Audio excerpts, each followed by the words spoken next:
someone says, I think we talked a little bit about this, but there's a lot of questions about, the role of the Holy Spirit in mental health, but how does spiritual warfare, spiritual attacks play into anxiety and panic attacks? Do you think they're linked? Yes and no. We read in the Bible, people are really dealing with demonic oppression. Yeah. But then when you read David's Psalms, you don't get that same sense. Yeah. So sure, it can be a lot of things, because the enemy does not just need a quote demonic attack where you feel like the movie Exorcist has happened to you. Yeah. To lie to you. Yeah. The enemy loves to lie. And so once again, back to the passage we looked at, or we didn't look at it, but we talked about briefly, with Jesus' temptation, it's the enemy talking to him. And the enemy is not attempting to possess Jesus. He's just attempting to get Jesus to not believe his Father has him. Yeah. That his Father's way. So you can jump off the temple, and if you do, you come to the ground of the temple, and all these people crown you instant Messiah now. Or you can grind through 3 years of no one understanding you, and your friends not understanding you, and then they have a false trial, and they do terrible things and beat you and crucify you. The devil's trying to say your Father's plan to exalt you, to give you an identity, to give you provision and bread doesn't work. And so if we ask, is it just a demonic thing? It can sound like just a certain prayer will solve it. Yeah. When notice the enemy tempted Jesus with bread. He was hungry.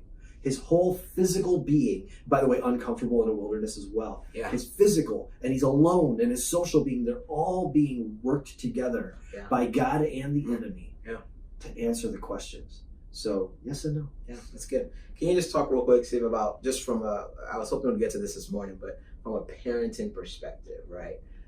One, how do you navigate that with your kids? And I know as a parent, I know it can be hard because you don't want to label your kid. You want to take your kid to, so I don't know. Do you just have any insight generally as parents? How do we navigate this with our kids? Mm-hmm. Yeah, same set of questions. How's their spiritual life doing? And that's hard in their young lives. How's their physical life doing? Our kids, I think pretty much all of them, really believe that video games are the life. I came that you might have Smash Brothers Ultimate and have Fortnite it to the full, right? Fortnite. Oh, yes. Right? And yet, we all as parents have experienced it. So your parents know this one. When we ask them to turn it off, the flow of death that comes out of it, anger, right? Because they've been trusting to it for life, and it's not delivering. And as soon as that little drug's taken away, right? So we want to actually ask, are they getting outside? Are they connecting to friends? Yeah. Middle school can be brutal because I'm trying to be myself of selves in a world that's trying to kill myself of selves.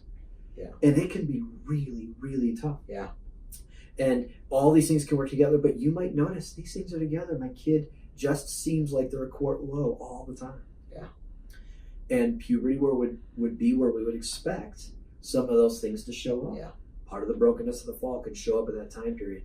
So especially if you have teenagers who it feels like all of a sudden my kid just diminished and isn't able to get up and out. Yeah. We might really want to talk to a counselor because it can really help. Yeah. That's really good.